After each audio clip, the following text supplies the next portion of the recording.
का अपमान इसने कर दिया तो संत ने श्राप दिया। तब ये राजा त्रेता में राक्षस हुआ था जिसका नाम पड़ा था कालनेम।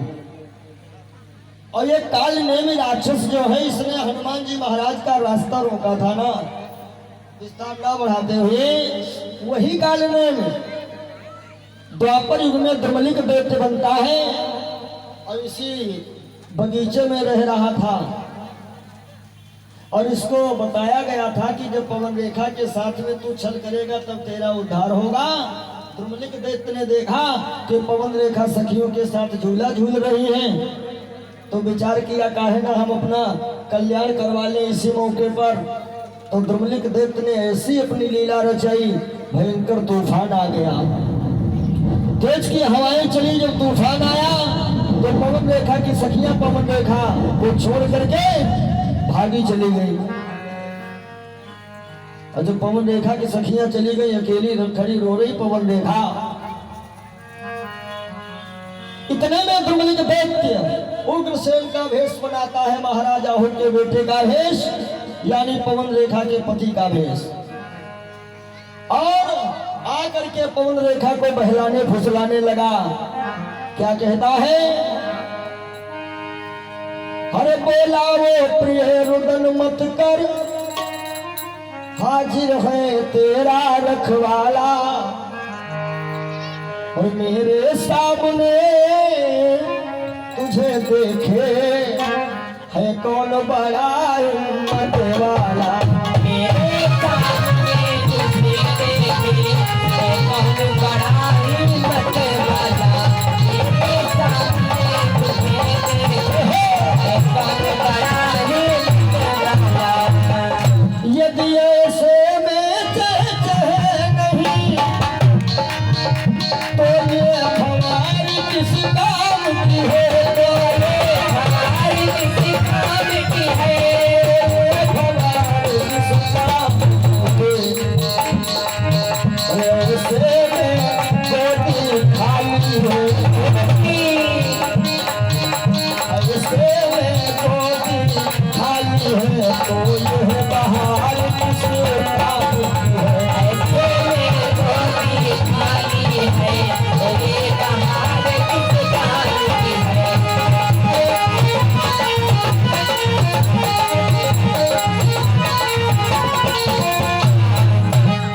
परिणाम यह निकलता है मित्रों कि धोखे से छल नीच ने किया सती संयोग और प्रकट हो गया अंत में निश्चर का सब योग। जब पवन रेखा ने जाना यह तो राक्षस है, कहा मैं तेरे को श्राप दूंगी। द्रुमलिक कहता है देवी जी अरे कब तक ये श्राप मैं भुगतूंगा, सतयुग से पड़ा हूँ श्रापी के चक्कर में। अरे मेरी तो परोपकार की भावना है। क्या? कहा तुम्हारी गोद सोनी थी, जाओ मैंने तुम्हारी गोदी भर दी। अब सुनो तुम्हें पुत्र मिलेगा और कोई साधारण नहीं होगा। कैसा होगा? कहा कि मेरे समान योद्धा होगा, अरे कोई भी जीत न पाएगा।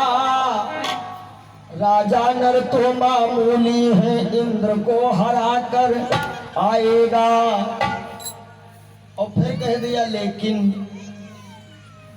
और भाइयों बहनों कोई बात कर रहा है आपसे या किसी से कोई वस्तु मांग रहे हो और बातचीत के दौरान लेकिन मुमकिन अगर मगर हालांकि चूंकि किंतु परंतु एक हिम्मत शब्द लग जाए समझ लो गड़बड़ है।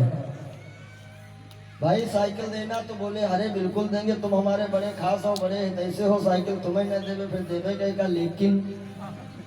अब लेकिन लगी तो पता नहीं दगी धरी है कि पंचर है कि घर है नहीं, ये सस्पेंस छूट जाता है। सुनो कहा लेकिन क्या? कहा लेकिन वो है कि वो ब्राह्मण और संतों का जानी दुश्मन होगा, मंदिरों को तोड़वाएगा, शराब की भट्टी लगवाएगा, माता पिता गुरु का कतई सम्मान नहीं करेगा। पवन रेखा ने कहा हमें ऐसा कपूत नहीं चाहिए। कहा मगर? अब मगर क्या है? कहा मगर वो भगवान के हाथों से मारा जाएगा, तुम्हारा नाम रोशन होगा। और लड़का तो ये महतारी बाबू का नाम रोशन कर, या तो बड़े सज्जन बड़े सीधे हों है तो जमनी गली निकले है कान भाई उनका लड़का देखो बहुत सीधा और या तो फिर हो फट है ना जमने रास्ते में निकल जाए का तो उनका वाला जा रहा तो ये रोशन करते सुनो जमनी के देख तो चला गया सखिया आ गई अरे दीदी ये सब क्या हुआ तुम्हारा श्रृंगार कैसे बिगड़ गया तो पवन रेखा ने बात पे पर्दा डाल दिया अरे बोली आली तुम निकल गई अभी जो तूफान आया तुम हमें छोड़ के चली गई इतने में एक बंदर आ गया और ये तो बंदर ने मुझे पछाड़ दिया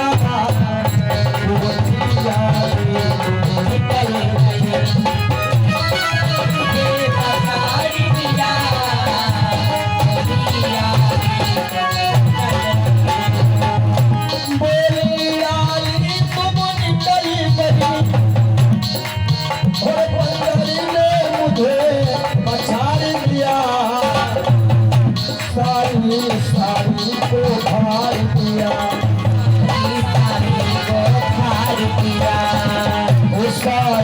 सारी को फाड़ दिया सारा श्रृंगार बिगाड़ दिया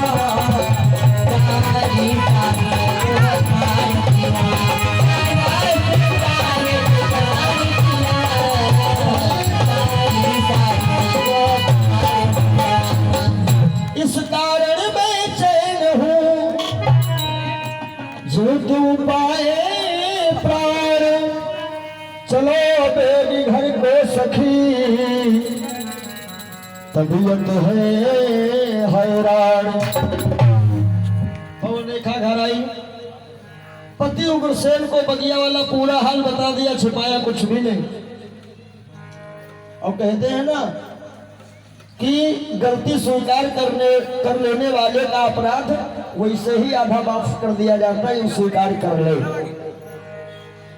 धीरे धीरे समय चक्र चलता रहा कालांतर में क्या हुआ गंडांत के मूल नक्षत्र कंपित नभ में पड़ गया मलिन सूर्य का भेष आसमान में काले काले बादल छाए बरस रहे थे तूफान और गंडांत के मूल नक्षत्रों में एक बालक का जन्म होता है पवन रेखा के गर्भ से वैसे भागवत पुराण में तो इस बच्चे के 4 नाम लिखे हैं भागवत पुराण में इस बच्चे के 4 नाम लिखे हैं मगर एक नाम से ये ज्यादा प्रसिद्ध हुआ है वह नाम आमतौर से हम आप सब लोग जानते हैं और वह नाम क्या है कि कंपित नभ में पड़ गया मलिन सूर्य का भेष और घोर भरी नक्षत्र में जन्मत है कंस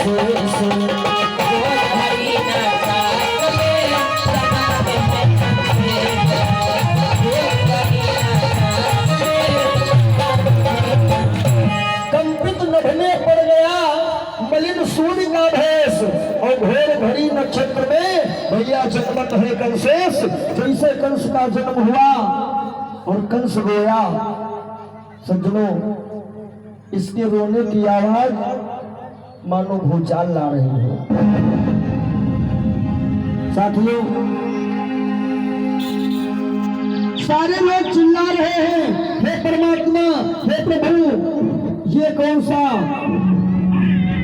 आफत मेरे मजबूरी से पैदा होते ही बालक के आंधी तूफान मचाने लगे और धड़कने लगी भूल धरने की 49 पवन महाराज परीक्षित जी को सुखदेव जी बता रहे हैं सुनो राजन अब धीरे धीरे ये कंस भी बड़ा हुआ कंस की जिंदगी शुरुआत से गुजर गई सुनो हर कोई माँ बाप चाहता है मेरे बच्चे का भविष्य उज्जवल हो बढ़िया हो लेकिन बच्चों के भविष्य के साथ में खिलवाड़ करने वाले माँ बाप ही होते हैं माँ बाप चाहे तो बच्चे का भविष्य बनावे और चाहे तो बिगाड़े अब कहो पंडित जी जानबूझ लड़के की जिंदगी बिगड़ी है कौन जानबूझ ही नहीं जिंदगी बिगड़ जाते बच्चन के धोखे और धोखा कैसा? अधिक प्यार और दुलार।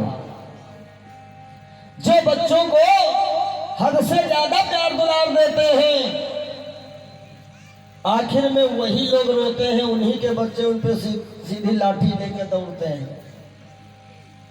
अधिक प्यार दुलार मतलब क्या है? पढ़े लिखे समाज में मम्मी सिखाती है, बेटा वो अंकल जी हैं, वो आंटी जी हैं, नमस्ते करिए, गुड मॉर्निंग करिए इत्यादि। ये पढ़े लिखे समाज में है। और जहां एकदम लीपा पोती है तो नमस्ते गुड मॉर्निंग नहीं, भैया तितली भाषा में बोले, और वह तितली आवाज बड़ी प्यारी लगती है ना, तो मम्मी मारे दुलार के बोली कि भैया तो देख चच्चा जाए रहे तो नहीं गरियाई दे, और भैया तितली भाषा में गरियाई, चाचा फट कर रुपया 2 पकड़ाए दिए, ले जाओ टॉफी। अब अगले दिन जब चाचा निकले तो भैया मम्मी के इंतजार नहीं करती, मम्मी कहा है तब चाचा देखे समझ लेंगे बस 2 के बजाय तो 5 मिले, नहीं तो 1 तो मिल भी गई। और वह भैया बड़े भाई चले लगे टैया टैया जब, तो मम्मी लोग मारे दुलार के, जान बुझे नहीं प्यार दुलार। एक छड़ी पकड़ा इनके भैया बप्पा मारे भैया, और भैया हमारी सब से पापा झमाए तो गए, डांटिन नहीं, पापा का कहा स्या बस वाह, एक और मारो 10 रुपया दे, अब पैसा दे दे खाई मारू। अब बहे भैया जब बड़े भाई तो पनेठी बजाए पनेठा उठाई लाठी, तो पड़ोसी को रहन दिए थे दद्दू, अब का करी लड़का तो कहे नहीं, तो दद्दू कहते सधुआ पुर जाओ जंतुर बनवाई ना हो, तो हिमा का जंतुर काम करेंगे नहीं। देखिए प्यार दुलार है बच्चों के लिए ही, प्यार दुलार बच्चों के लिए ही है, लेकिन कितना प्यार दुलार बच्चों से करें? खाना कपड़ा पढ़ना लिखना, इतना दुलार बच्चों का है बस।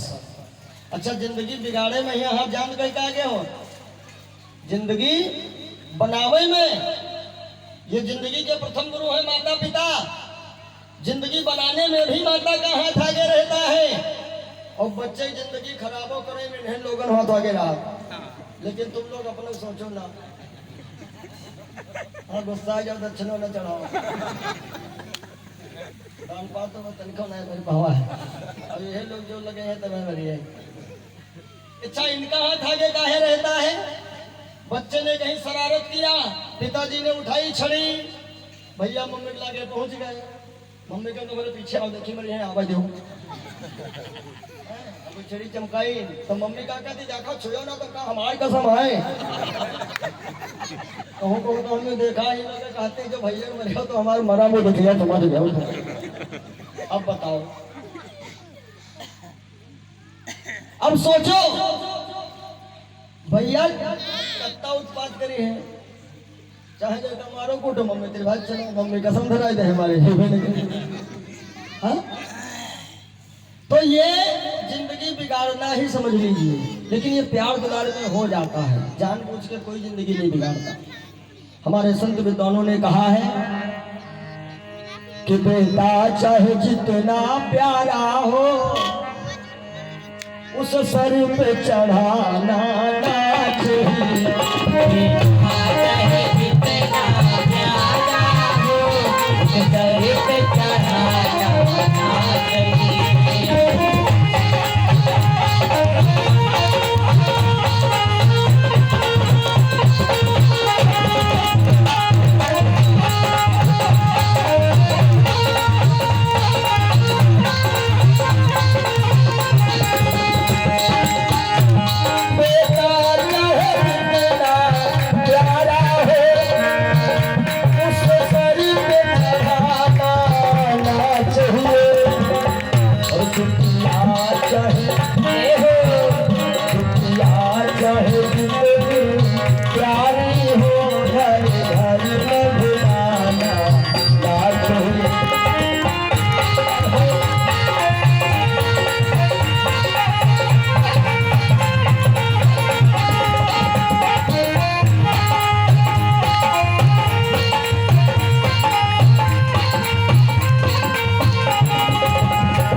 पाला है कभी से तो भुलाना ना चाहिए।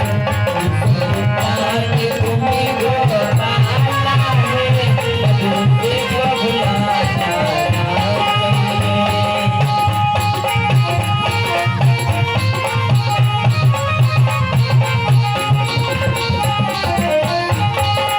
एक बात और याद रखना भैया, चाहे जितनी अमीरी आ जाए और बात भूल